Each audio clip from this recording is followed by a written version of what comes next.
From the Library of Congress in Washington, D.C.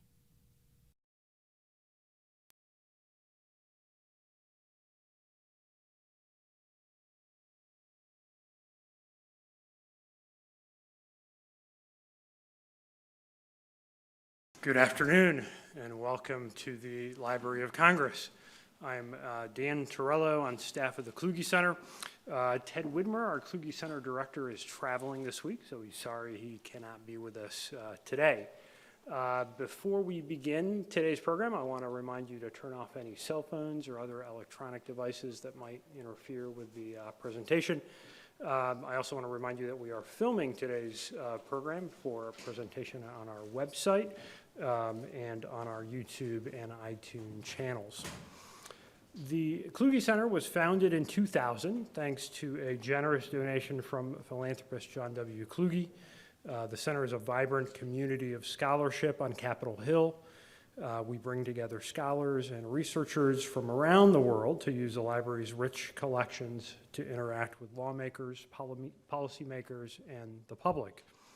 We offer opportunities for scholars at every level, senior scholars, postdoctoral fellows, the mic is fading in and out, and PhD candidates. We also administer and award the Kluge Prize for Achievement in the Study of Humanity, which most recently went to philosophers Jürgen Habermas and Charles Taylor in 2015. Our speaker today is Bruce Carruthers. He was here at the Kluge Center this past summer as the Carrie and Ann McGuire Chair in Ethics in American History.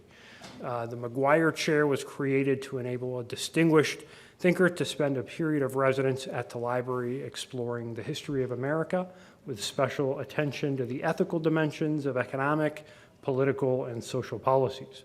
We're sorry Mr. Carrie McGuire couldn't be with us today.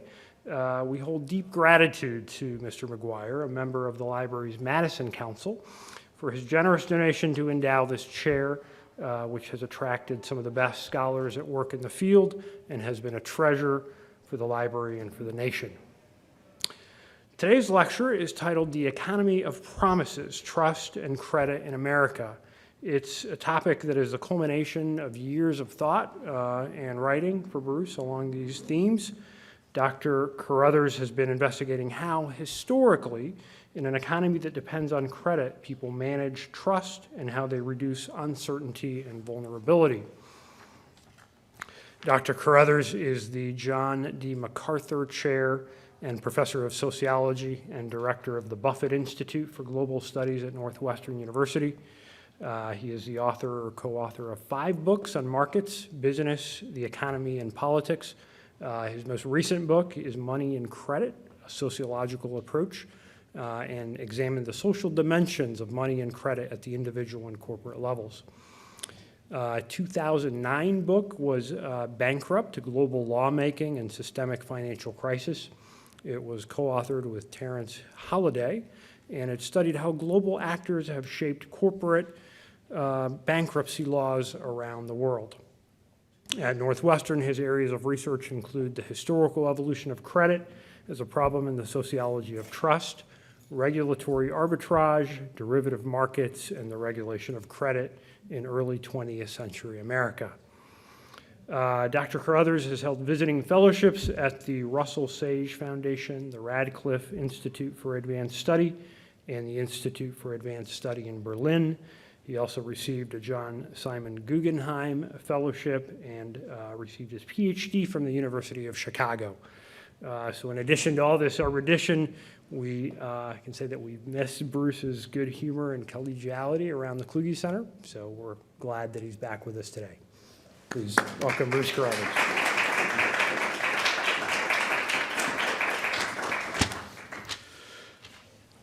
Thank you for that kind introduction, and welcome everyone. I know I'm supposed to stay in one place because the camera's right there and there's this recording equipment, and so I'm going to try not to wander. It's really going to require some great self-discipline.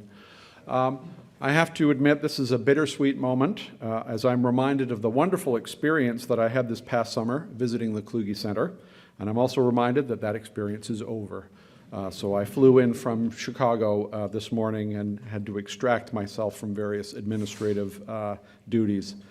I am grateful to the entire Kluge staff, but especially to Travis Hensley, Dan Torello, Mary Lou Rieker, and Jason Steinhauer for making my visit so productive and pleasurable. My fellow visiting scholars were a lively bunch who always provided food for thought and amicable companionship. And I would like to congratulate the new Kluge director. I'm sure he already knows what a special institution he now leads. And I also want to thank Janice Hyde, who's here, who served as interim director during my stay. I also want to acknowledge Rachel Linton, a very smart Georgetown undergrad who served as my research assistant last summer. And thanks to you, the audience. You probably have other interesting things to do on a Friday afternoon, but you've given me the gift of your time and attention, so I'm grateful. I promise I'll be done before the World Series game starts. Not that I'm interested myself, having lived in Chicago for a very long time, but I know you are eager to get in front of the television and see what happens. And finally, I'd like to thank Carrie and Ann McGuire, whose generosity created the research chair that supported my visit to the Kluge Center and the visits, of course, of all my predecessors. I have a special place in my heart for people who recognize the enduring importance of libraries as social, cultural, and intellectual institutions. So now let me turn to my talk. So, I'm interested in trust. And of course, this is one of these master concepts that is defined variously, and so I'm going to give you my definition. And it is a definition that makes trust to be a fairly particular kind of thing. And that is, I'm not interested in trust in the sense that I trust everyone or everyone trusts me. It's not so generic, it's not so ambient. Really, I'm interested in a definition or an understanding of trust where it makes sense to say that person A trusts person B to do something, to do X. That is, and when you do trust someone, you proceed with the expectation that that other individual is going to do whatever it is X is. And so this is a notion of trust that is relational, that is, it's about relations between two parties, and it's specific. It's not that I trust so-and-so in general. I trust them to do something in particular. And of course, trust is not the same thing as trustworthiness. You could trust someone who wasn't trustworthy, in which case you've made a terrible mistake. So in pulling apart trust, there's really two features that make it complicated. And I call these vulnerability and uncertainty. And vulnerability stems from the fact that what B does is going to have an impact on A. That is, A cares about what B will do, and if B does something nicely or well, then it's going to help A, and if they don't, it's going to hurt A. So B's actions have an impact on A, and that's the vulnerability feature. But it's also the case that because it's all forward-looking into the future, A doesn't know what B is going to do. That is, there's uncertainty. If the world were perfectly predictable, we wouldn't have to worry about trust because you would know what B is going to do. You wouldn't have to trust them. And of course, with this kind of general definition, trust matters in politics, it matters in the economy, it matters in social life generally, and certainly we're in the midst of an election where the issue of who trusts whom is clearly very important, but I'm going to focus on the economy. So, my definition of trust maps very nicely onto the situation of credit. So if we consider that this party A is called the creditor, and B is the debtor, and this activity is called repay the money. And the definition applies very directly and very simply to the issue of credit. And so does uncertainty and vulnerability. A is uncertain about whether B will keep her promise to repay. So you don't know, you lend the money and you hope they will repay, but you aren't entirely sure. And the lender is vulnerable depending upon the size and the maturity of the loan. So if you lend someone a small amount, it's not a huge vulnerability. If you lend them enough to buy a house, it's a big vulnerability, and so forth. And in moving forward, given this sort of problem of trust, there's kind of a simple recipe forward, and that is either address uncertainty, that is, gather information to figure out, well, what are they going to do? Or manage vulnerability, find ways to protect yourself from misbehavior if that occurs. So very straightforward kind of recipe for mitigating the trust problem.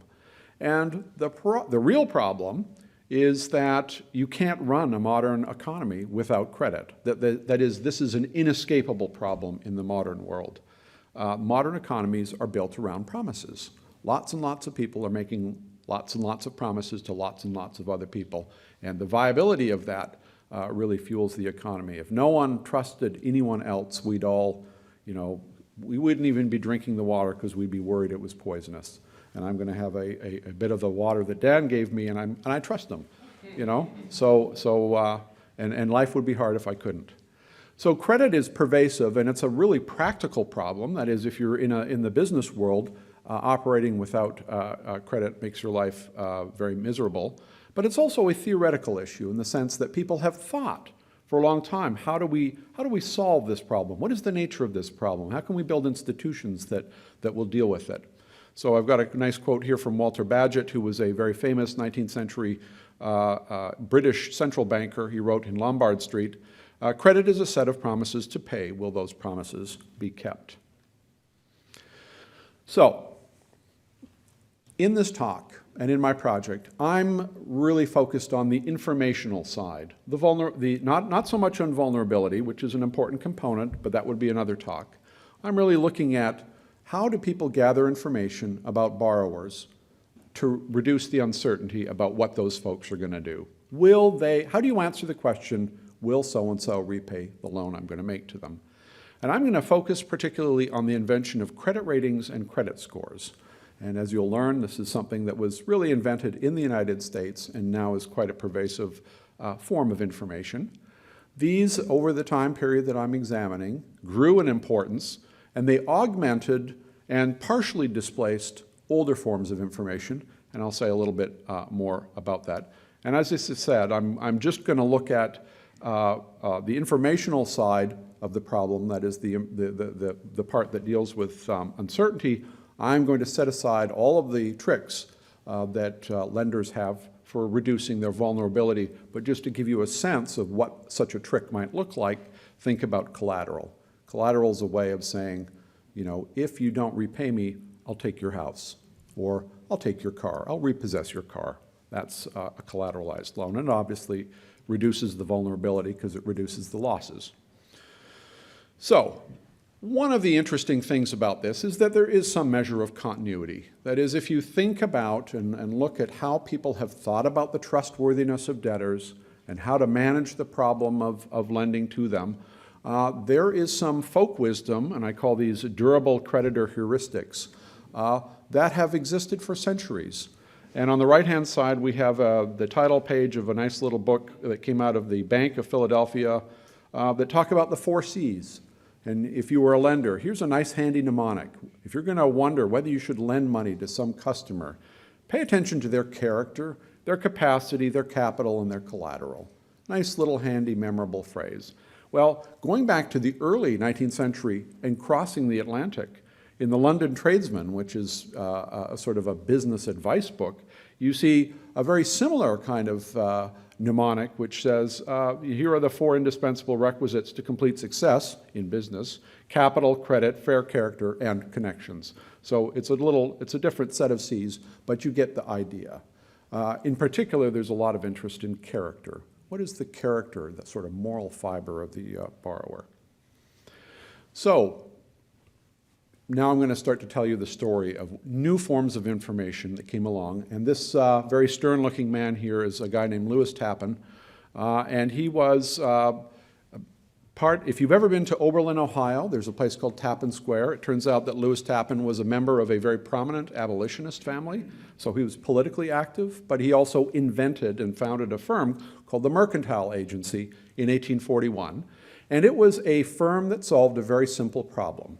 And that was, there were a bunch of suppliers in New York City who were shipping goods to customers, increasingly out of the region, not just in the boroughs of New York, but up the Hudson, and into the Midwest and places like that.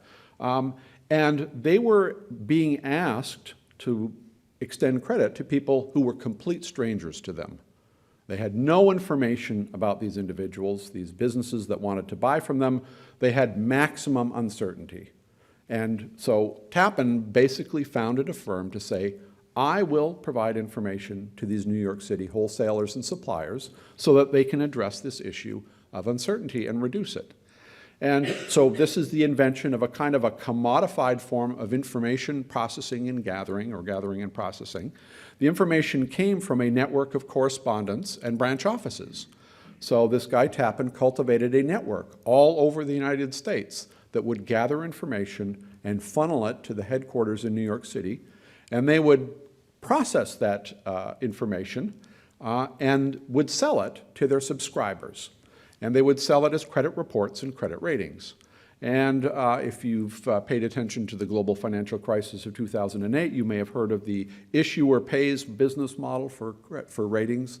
This was the user pays business model, which is to say the person who was paying for this information was the individual who was going to use it to make a credit decision, either to lend money to someone or not, depending upon the rating that was supplied by Lewis Tappan and his firm.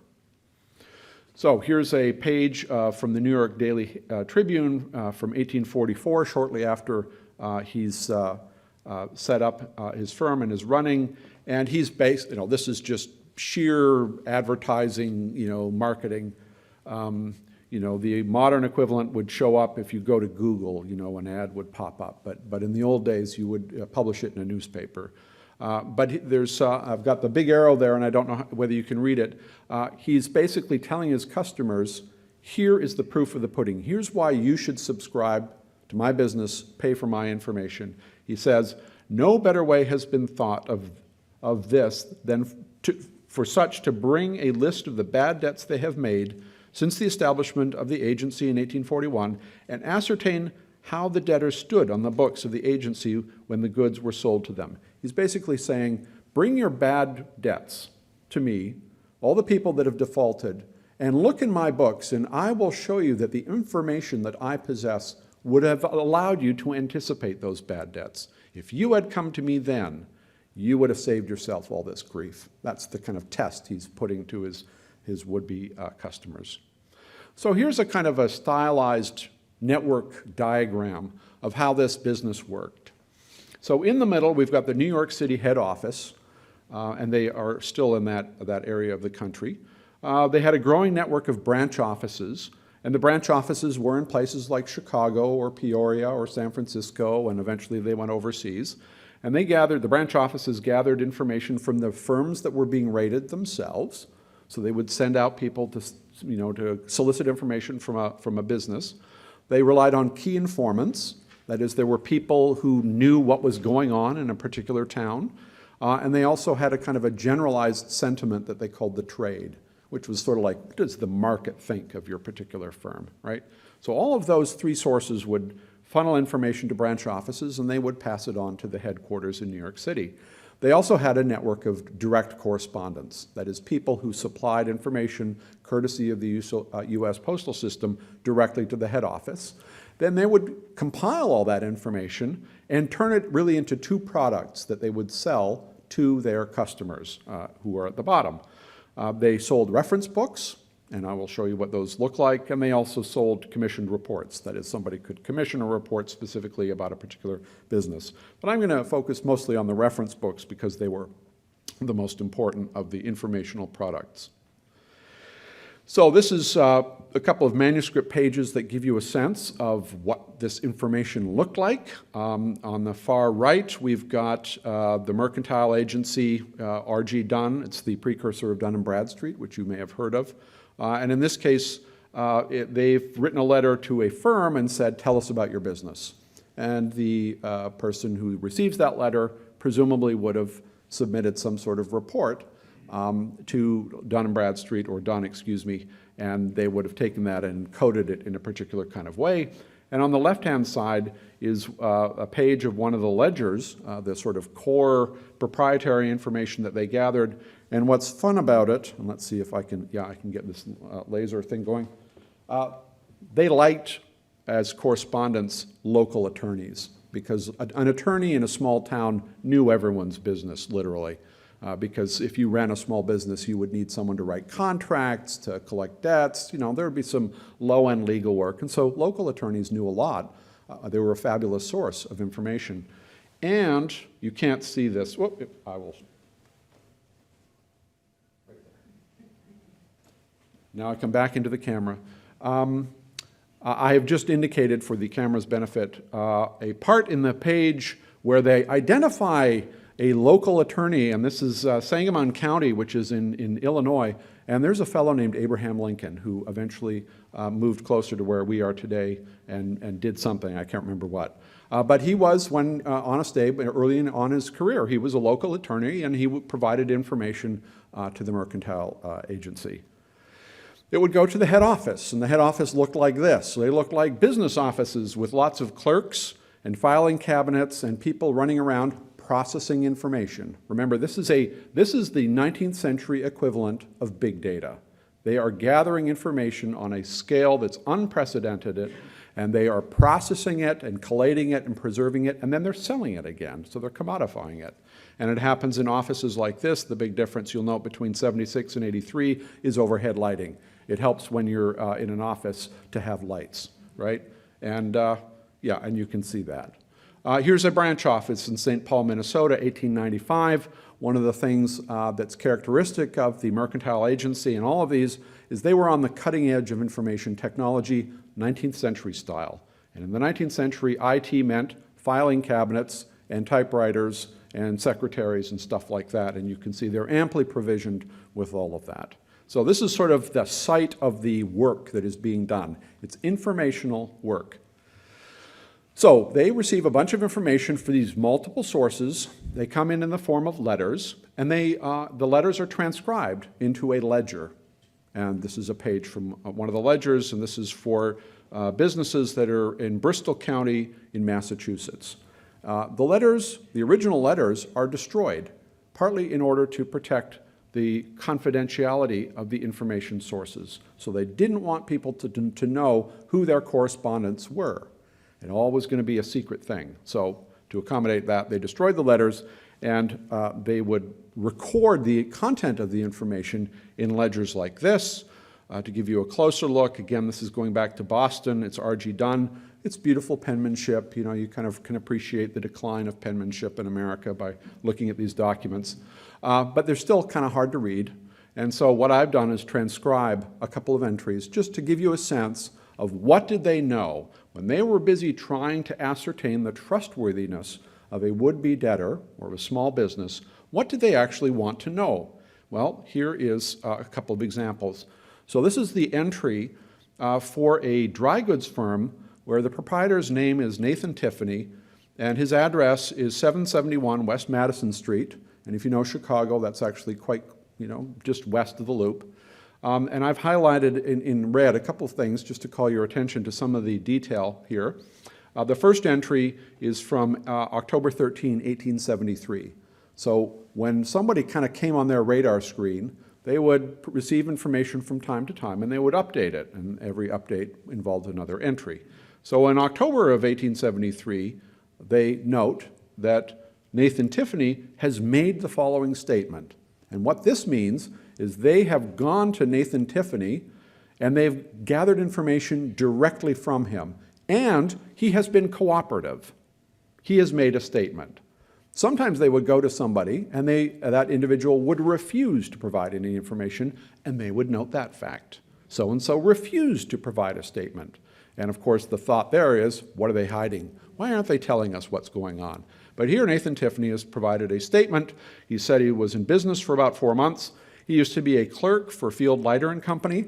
And if you know Chicago, you'll know that Marshall Field's used to be a very big department store. And in the 1870s, it was called Field Leiter. So here's a guy who's in the dry goods business whose personal career links him to one of the prominent local firms. That's a good sign. That means he may know what he's doing.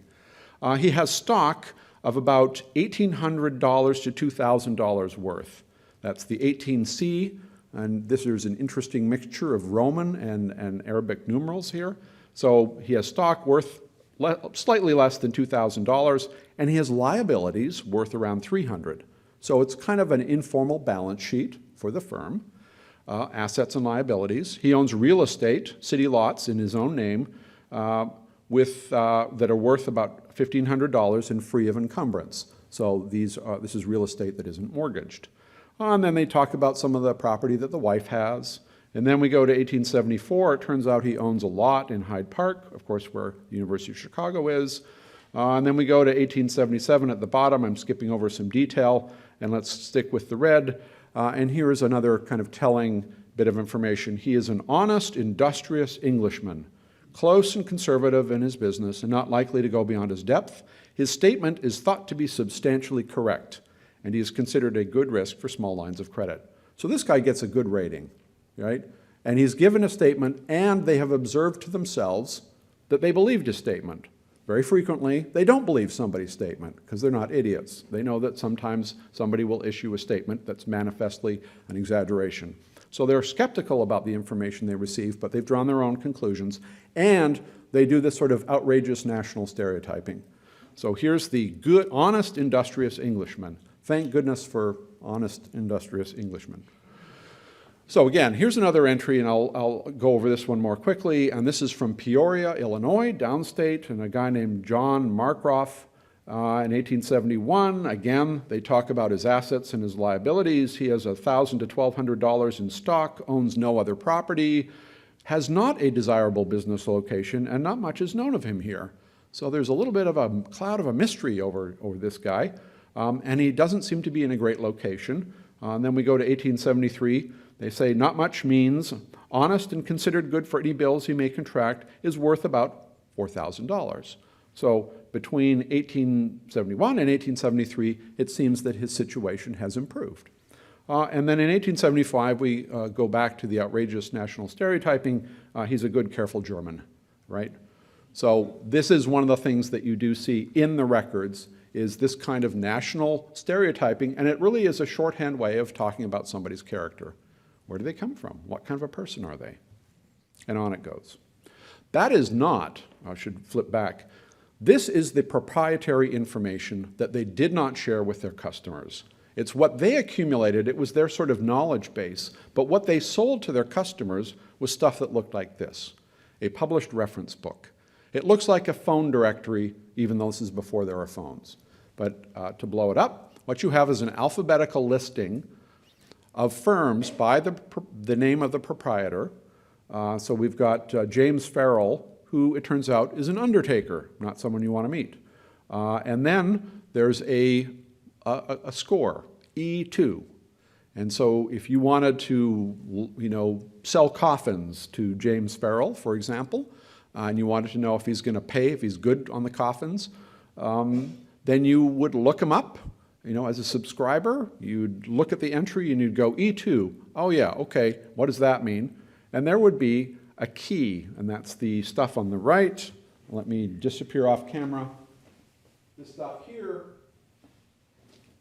would basically interpret for the user the meaning of these categories, these summary, ordered categories. So the rating process that was happening inside these firms translated ledger information into an ordinal category system, which they then made available to their customers and sold in these giant reference books. What is interesting is that behind that transformational process, taking this very narrational qualitative information and turning it into a score or a rating, there was no method, algorithm, protocol, or procedure. It was an entire opaque mystery. They sold these ratings to their clients, and when somebody subscribed to a reference book, they got these keys to kind of tell them what that meant. And so in the particular example that's probably a little too fine-grained for you to see, at the top is AA. And that means the pecuniary strength of the firm is rated over $1 million. That's a big firm. And so if you looked up some firm and it had AA attached to it, you probably would conclude, yeah, I can lend money to that person. They're going to be good for it. Because AA, it's like AAA with bonds today. It's the highest, most creditworthy category you can imagine. And these things got published. They were constantly being updated. Originally, they were published annually, and then twice, and then 4 times a year. And the wonderful thing about this method is that it was very scalable. That is, you could take this and apply it to a small community or to a small part of the country, but you could also blow it up and just keep on adding new communities, gathering more information, and gradually building an ever more encompassing network of information that basically captured everyone. So here are this little chart gives you two pieces of information about the growth of the mercantile agency. One on the, let's see, it's the lurid purple, I think it looks like, on the left-hand scale, gives you the number of firms that were being rated. And when they started to do rating books at the end of the 1850s, they rated about 20,000 firms. So that's and in this ink and paper kind of method. But by the end of the 19th century, they're well into the millions, okay? So it's a giant scale. They're providing more information about businesses than anyone else in the United States. And then their firm itself grew, and I used the number of branch offices to track that. They start, of course, with one office when they're founded in 1841, and that's the right-hand scale. And there are a couple of periods where they plateau, that is, they don't expand much. The Civil War is one, the recession of the 1890s is another, but basically they grow phenomenally. So this is a wildly successful business. Providing information about the trustworthiness of others is a great way to make a buck in the 19th century because there is such demand for information that creditors can use to resolve this problem of uncertainty. And it's not a national story. They go overseas. And so this, in 1916, is from one of their documents that gives the branch offices that are abroad. They go into Canada, they go to Europe, they go to Australia, South America. They're all over the place. And just to give you a sense, in 1916, let's see, Perth, Australia, in Western Australia, in 1916, there wasn't a lot going on in Perth, right? But whatever was going on in Perth, you would know about it if you were a subscriber to Dunn's Mercantile Agency. That's how panoptic and encompassing the scope was. So the information, as I said, is gathered and it's kept in these proprietary ledgers, but then it gets turned into a score, and the key evolves over time. But one thing that doesn't change is the fact that the key or the information that gets sold to the customer is always cast as a ordered category. It's always a matter of classifying a firm. And so the first category system, the first ordinal category system from 1859, has at the top A number 1, then number 1, then 1.5, 2, and so forth. So you can see the order. And the meaning of A number 1 is the following: of long-standing, good antecedents, business comparatively devoid of hazard, ample means in and large wealth out of business, credit unlimited. So that's as good as you were going to get in 1859. That was just a way of saying, throw money at this borrower because they're going to be fine. And then, of course, you work your way down the scale. And in the late 1850s, and here's something from the Banker's Magazine, it's clear that the larger business community recognized the value here. So it wasn't just that they were promoting themselves and saying this is great information.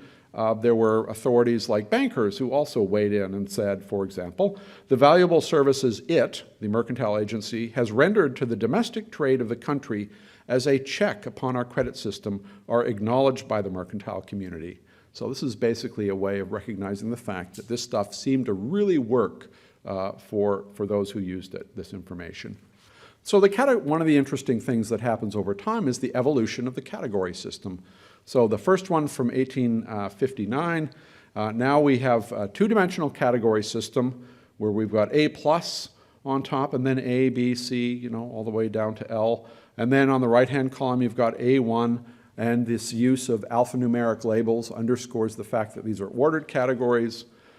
Here we've got more ordered categories from the Mercantile Agency in British Columbia at the end of the 19th century.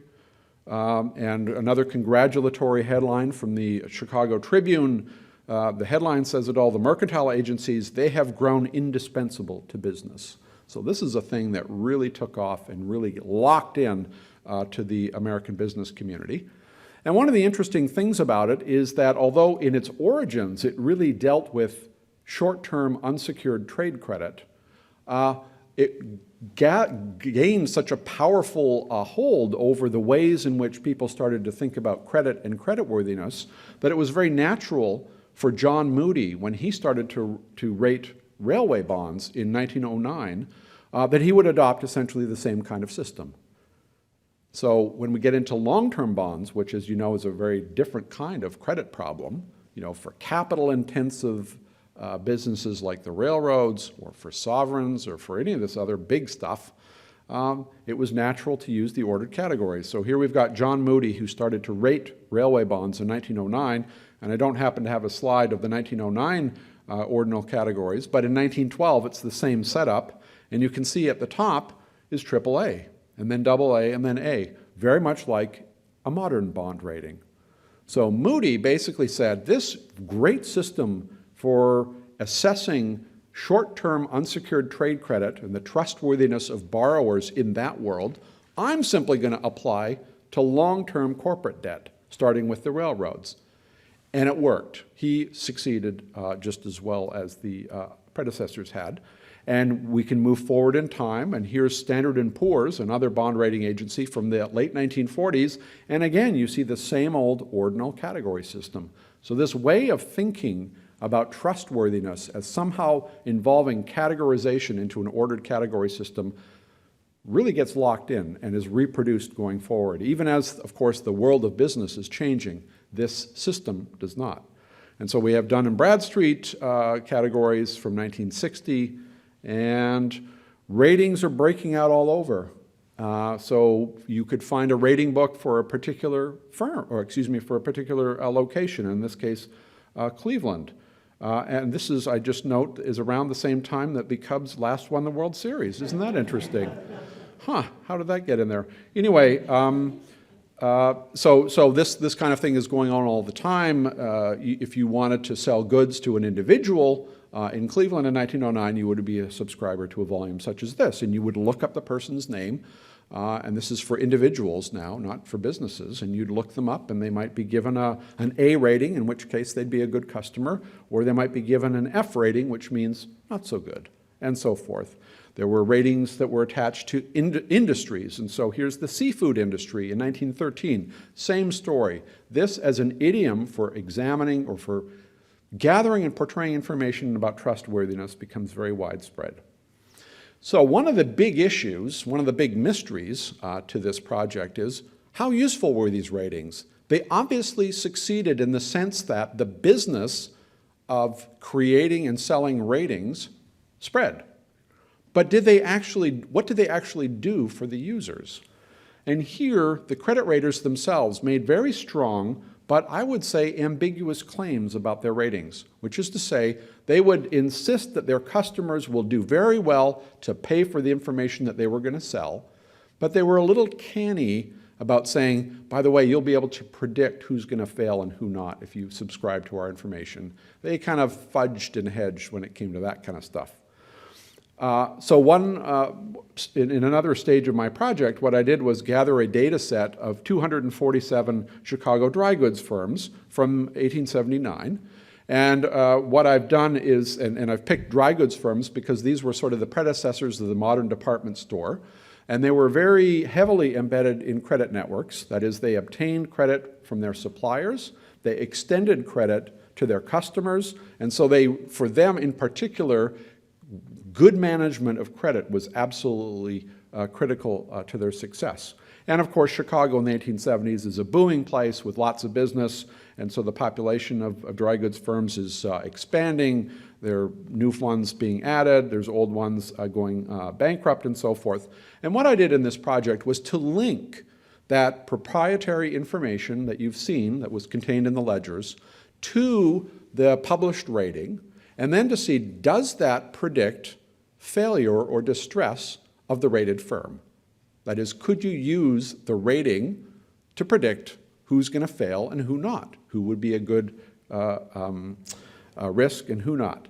And there are multiple rating agencies working at this time. There's Dun, there's Bradstreet, and then there's another one, McKillop Sprague, and they're all rating two different dimensions of each business. One dimension called pecuniary strength, and another one called general credit. So this is what dry goods firms look like. As I said, they sort of, well, maybe you can't see that too well. They look a little bit like ye olde department store, okay?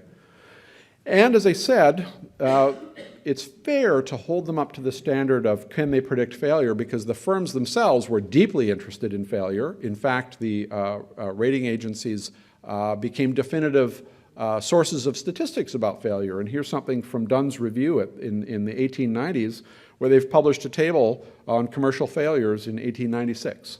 So they are obsessed with who is going to fail, who has failed, who's going to fail, and therefore saying that their ratings might have something to do with failure if it all works, I think is a fair test. They became the definitive source for failure information. That is, in the 19th century, if you want to know, like, were there a lot of failures last year, you would turn to Dunn or you would turn to Bradstreet. There was no independent government agency, that was keeping track of these things. And so what I've got here are two panels of other media who reproduced the Dunn figures. So on the left-hand side, we've got the Atlanta Daily Constitution, which has written just a little fluff piece, kind of general business news on failures in 1878. And when they want to talk about failures, they simply reproduce the statistics created by R.G. Dunn. And on the right-hand side, we have the Banker's Magazine talking about how you could construct a science of failures. So there's a real sense that there's a way in which analytically we can find out what lies behind failure. And Bradstreet's itself, which was one of the other rating agencies, is quite explicit about suggesting that you could use their ratings to predict failure. And so they offered the following table from the 1880s, where you are supposed to notice that the firms that fail are the firms that had low ratings. You as the customer are invited to make that connection and therefore go ahead and say, aha, I should subscribe to Bradstreet because that will let me avoid the failed firms, because as a creditor, if my customer fails, I lose money and I don't want that. So, but back to my exercise. Here is a massive correlation table, and I'm sorry to inflict this on you. It's late Friday afternoon, so this is the wake up, see who's still paying attention. And really, this is a part of a correlation matrix where I've basically taken my 247 dry goods firms, and I've looked at, for different rating agencies, what kind of a rating they attach to the particular firm across the different rating agencies, but also over time. And there are two features that are worth noting, and I put those in the title: convergence and durability. That is, although we're not entirely sure what they were measuring, because there was no algorithm that said how you take this narrational qualitative ledger information and turn it into a score, there's no formula there. Nevertheless, they agreed among themselves. That is, if Dunn said such and such a firm has a high rating and is very creditworthy, the other rating agencies would tend to agree. So you see these are correlations in the 0.9 and 0.8 level. That's a lot of agreement. So lots of convergence. People tend to agree on who does or does not have creditworthiness. And it's a durable feature, which is to say a firm that is creditworthy one year tends to be deemed creditworthy the next year. So this is a durable feature, whatever it is. Now I'm going to try to be gentle here, but this is a kernel density estimate. Let me provide a little background. Basically, what we would love, or what the Dun & Bradstreet would love, is for their ratings to be able to discriminate between the firms that fail and the firms that don't.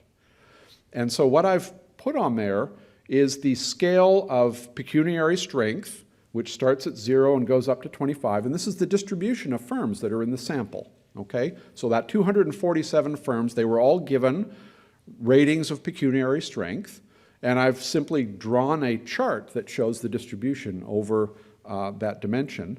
And you can see that most of them, they're kind of on the left-hand side of the axis, which is to say a lot of these were small businesses that had low ratings of pecuniary strength. No surprise there.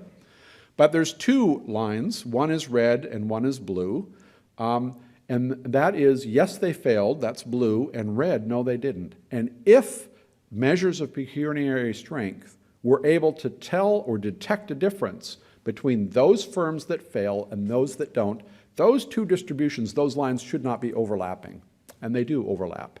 It's messy, there's noise and all that kind of stuff, but there is no clear way in which the Dunn rating of pecuniary strength is discriminating between firms that failed and firms that didn't, of these sample of 247. I did the same exercise for the other dimension of creditworthiness called general credit, same story. There is no way in which this information is cleanly separating out firms by their eventual fate as either solvent or insolvent.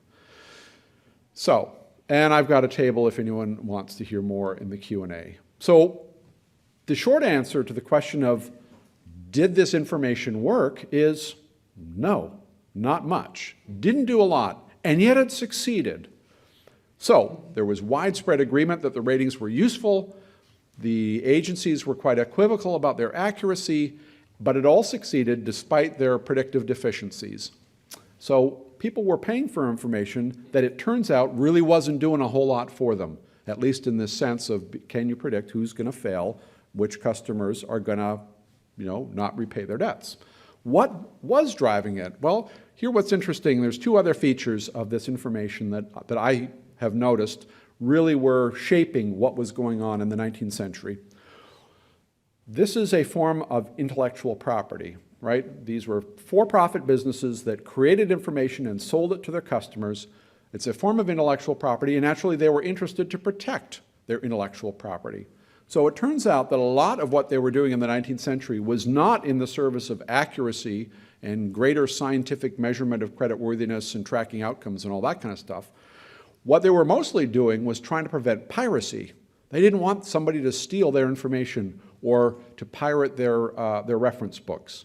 So a lot of what they were doing in relation to their customers wasn't providing information, it was hiding it and protecting it because of this concern for piracy. The other major legal issue that taxed them was that when you're selling information and when people are making decisions, consequential decisions on the basis of that information, sometimes things don't work out well. Somebody lends money to someone who turns out defaults on the loan, and being good Americans in the 19th century, one place where you would seek redress is to go to court and start suing. And so the rating agencies were deeply concerned about two classes of lawsuits.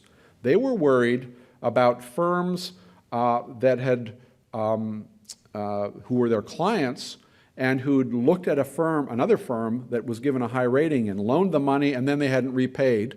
And then they basically said to Dunn, you told us that this was a great firm and they're bums. And now I've lost money. I relied on you to give me accurate information, so I'm going to sue you. So there were a bunch of lawsuits that came out of that path. And the other one was the firms that were being rated themselves. Very often somebody would file a suit and claim, in effect, I had a great little business going until you gave me that low rating, and now I'm ruined because no one will lend me money. You ruined me, I'm going to sue you, right? So a lot of work was going on for these two legal concerns that really shaped the nature of the business. So what happens to these ratings for all their wrinkles and faults and curiosities? Well, as I said, they succeed wildly. They spread throughout the U.S. economy. They get adopted by other markets that care deeply about risk, in particular the banks and the credit insurance companies. Other firms whose fate relies on their ability to assess risk and to calibrate it appropriately and to lend to the creditworthy and not to those who aren't. They had a great appetite for this. As I mentioned, the categories were adopted by John Moody to rate railway bonds.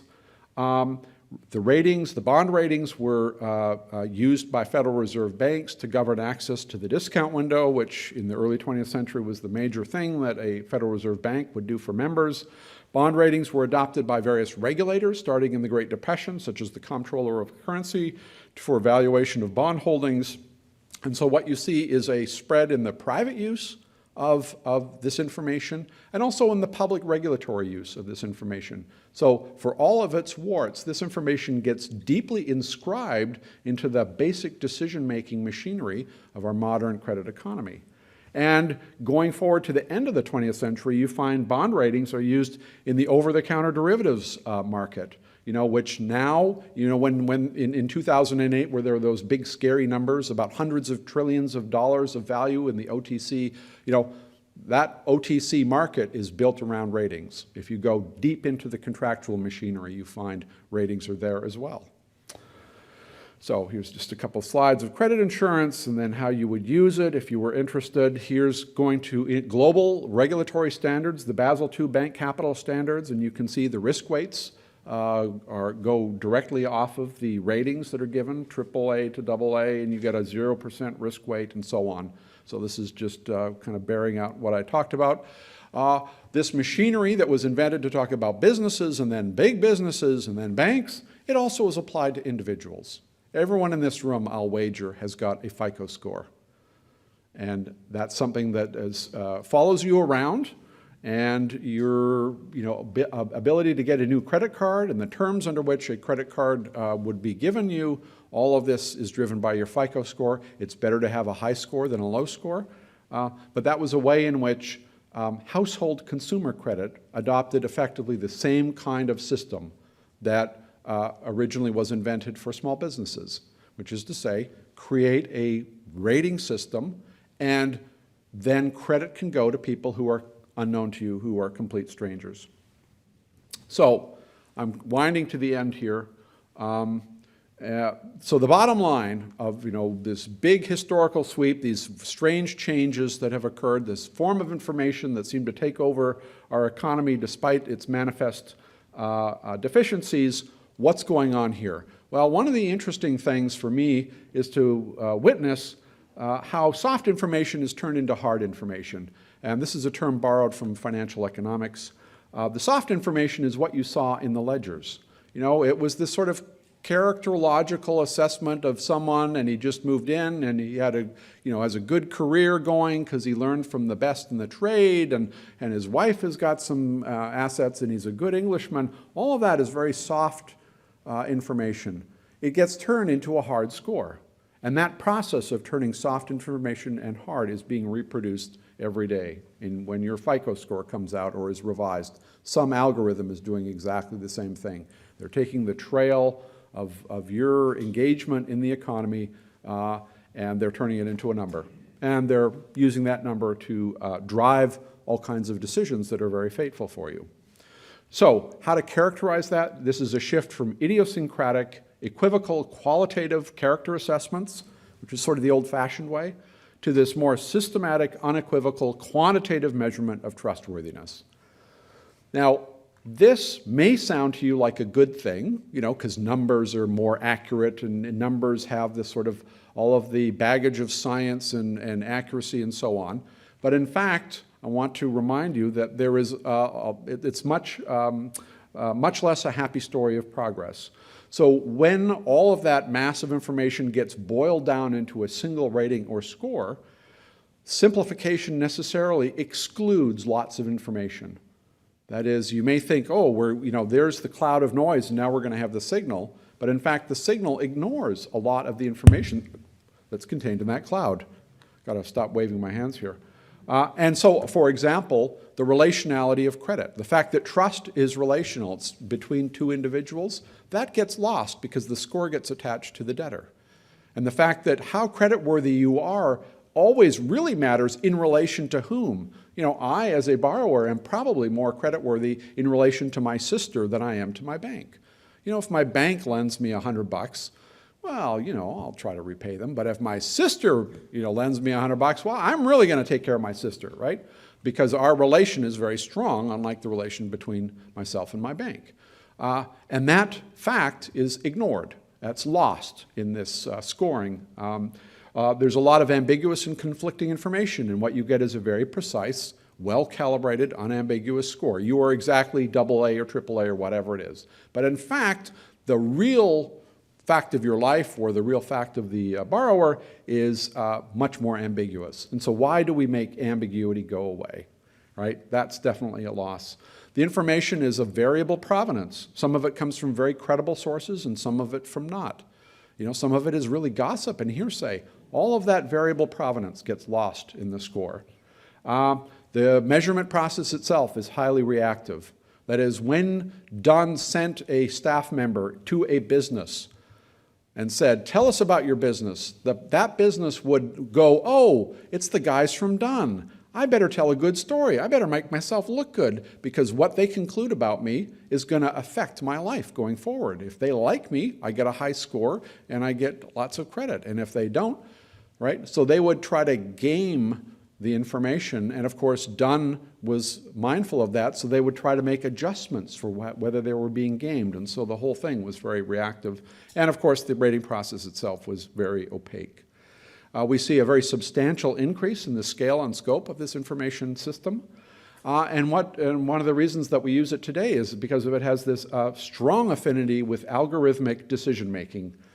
And you can see that in the early 20th century in the way in which credit insurance is priced, but the fact that you can go online and enter your Social Security number and someone can link that to your FICO score and in 30 seconds give you a loan, that only works because there is a background of algorithms and databases that can construct a simple rule, that the algorithm will say, spit out a yes or a no, depending upon your score, and they'll do it very quickly at computer speed, and it's not that there's a loan officer at the other end of that. It's completely outside of human hands, right? So when you have quantitative information about trustworthiness, you can build a computer program to make the lending decisions that used to be made by individuals.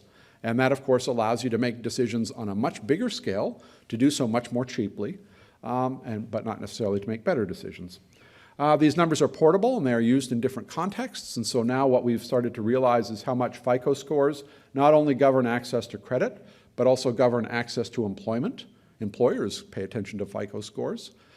Insurance companies pay attention to FICO scores. Your auto insurance may be priced depending upon your score.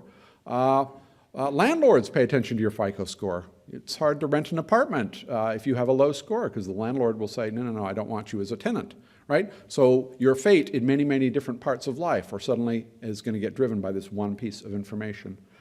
And as I said, these measures have been commodified, and their legal status, what sort of liabilities and obligations are attended upon them, often drive what's going on with that information much more than their veracity. It's not simply a story of good science and getting it right. It's much more what are my obligations and what are my vulnerabilities. And of course, credit itself remains a very interesting and contentious issue. And so I'm almost done here. Just think very briefly about the politics of student loans. We know that student debt is accumulating. The top right-hand chart shows you the various forms of debt going through the financial crisis of 2008. And what happened in 2008 is that home equity loans went down, credit card debt went down, auto loans went down, student loans kept on rising. And now the burden, the aggregate burden of student debt is very substantial. And there's people there's a politics of that. And so in the bottom charts, we've got some pictures from some of the demonstrations. I love the "You Are Not Alone" banner there, and education should not be a debt sentence, so we know that someone has a good sense of humor, or at least they learn how to have puns in college these days. And finally, it's not just an American story. So although in its origins it is very much a US story, this method is now going global. We know that the bond rating agencies operate globally. So if you issue Greek sovereign debt, you are beholden to what Moody's and S&P think of your creditworthiness. But this is, I'm sorry you can't really read it. It's legible here. This is a couple of recent news items that are basically reporting on the fact that the Chinese government is building a credit system for the people of China that is very much like our FICO scores, right? So they are, as they move forward in their socialist market economy, they're trying to construct a credit system where every single individual in China is given a score, akin to a FICO score, and that will be used in the same way to govern access to credit, but could be used, like FICO scores, in lots of other contexts as well, and so could be extraordinarily fateful for the lives of individual Chinese. And that is it. Thank you very much.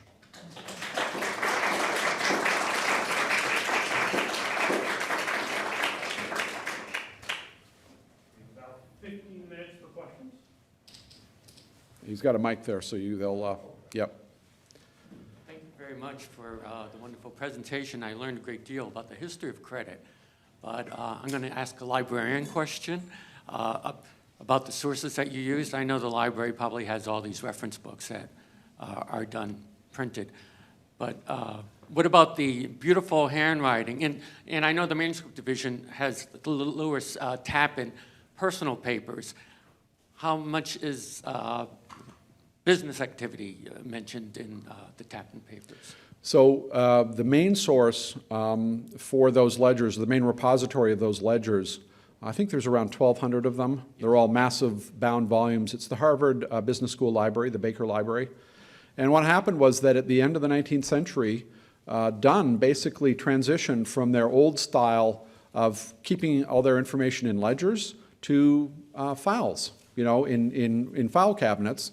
And I don't know who, but someone had the great idea that instead of throwing all those old ledgers out or burning them, somebody decided to give them to a library. And so historically minded economists and economic historians and people like me have been feasting off these things forever. So that, sadly, it didn't come to the Library of Congress, but as you noted, plenty of other good stuff came to the Library of Congress. So I had lots to do when I was here this past summer. It's just that for the core proprietary ledgers, those are sitting in Cambridge, Massachusetts.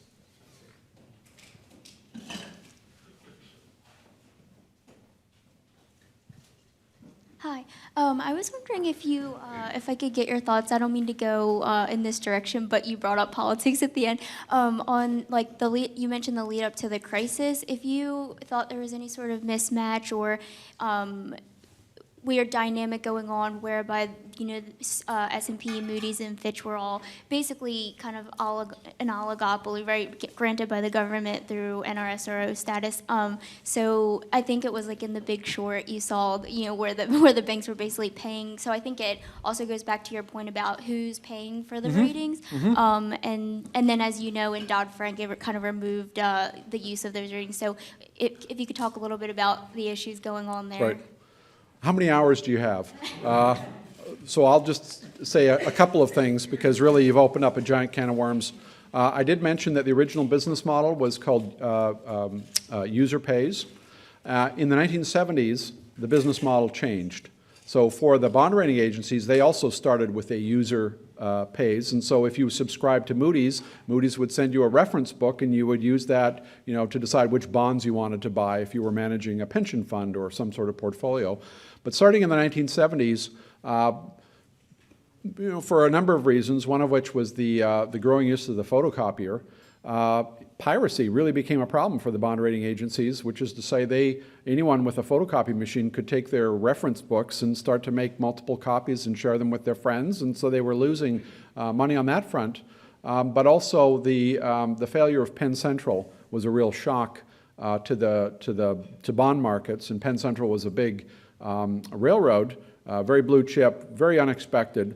And because they'd been given a high rating and because they failed so spectacularly, a lot of investors basically started to wonder, well, can we really trust any of these ratings? And so what happened was a lot of issuers, that is a lot of companies that had issued bonds, basically paid the rating agencies to re-rate their bonds. And the rating agencies realized, oh my gosh, we could have an issuer pays business model, and then the piracy stuff doesn't matter as much because the person, the cash now comes from the firm that wants to sell the bonds.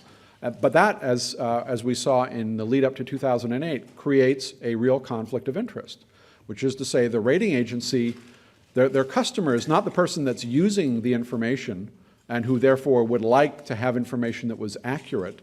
It's the entity that is trying to borrow money and therefore would like as high a rating as possible. Because if you have a high rating, it's lower interest rates, you borrow more money more cheaply, there's a better market, all that kind of stuff. And so that conflict of interest really reared its ugly head leading up to 2008. And I guess the other thing that happened in the run-up and that really, worried people was the fact that this is an apparatus, and I'm going to stick with bonds and securities like that. This is an apparatus that was developed around fairly straightforward issuers. Corporations, municipal governments, sovereign governments, utilities, railroads, and so forth. But structured finance, all that kind of big short stuff, the CDOs, the mortgage-backed securities, that financial engineering produces securities that are really, really complicated. And there's tranches, and there's, modeling going on. And basically, it's so complicated that the only people that can really understand what's going on there are the mathematicians and physicists who were hired to create them in the first place, which is to say they had a problem of how to market a security that is so complicated, unlike a GM bond, where you kind of go like, how's GM doing, right? But these new securities were extremely complicated and opaque. And one of the tricks to selling them was to classify them as if, to use the same category system that had been traditionally developed for these much more vanilla securities. So a AAA mortgage-backed security, the invitation to an investor was a AAA mortgage-backed security. Well, it's AAA. It's kind of like a AAA, GE bond. So all you need to know is it's AAA, right? It's good. It's going to be a good investment. So a lot of the financial shenanigans and the complexity kind of got masked by the use of this very familiar label. And that, of course, masked an enormous amount of heterogeneity and bad risks. So as 2008 went forward, especially the subprime-backed mortgage-backed securities just plummeted. A bunch of them had been given AAA ratings, which obviously was wildly inappropriate. And as the real estate markets in Florida and Southern California and Arizona caved, those things started to experience default rates that were many orders of magnitude higher than you should get with AAA. So I think, and then people realized, as you finally put your finger on, that this NRSRO status was a kind of a special status. It was bestowed on a small number of firms. And so leading up to Dodd-Frank, there was a very interesting conversation of whether this was a market in which we should have more competition or less, right? More competition means we allow other firms to kind of join in and compete with them, maybe to do a better job. But here that intuition runs up against the fact that with issuer pays business model, they're competing for the business of the issuers. And so, in fact, the competition could drive them to be even laxer and more non-rigorous than the other way around, because they all want the issuer to use them, to hire them to rate the bonds. And the way in which you get the issuer to use your service as opposed to Moody's, if you're S&P, is to come up with a nicer rating, a higher rating for the same set of securities, which is going to push you in the direction of making mistakes and being overly optimistic and all that kind of stuff. So I think it turned out that the matter of, do we want more competition in this market or less, it actually turned out to be a little more complicated than people thought. We have time for one more question. You mentioned towards the end that this was a U.S. origin story, and I was wondering, there's been colonial trade, and colonial trade must have had some kind of credit rating system of some sort, and so I'm wondering what they did instead. So I didn't really emphasize this, but before ratings came along, of course, credit pervades colonial and early America, but there are no ratings.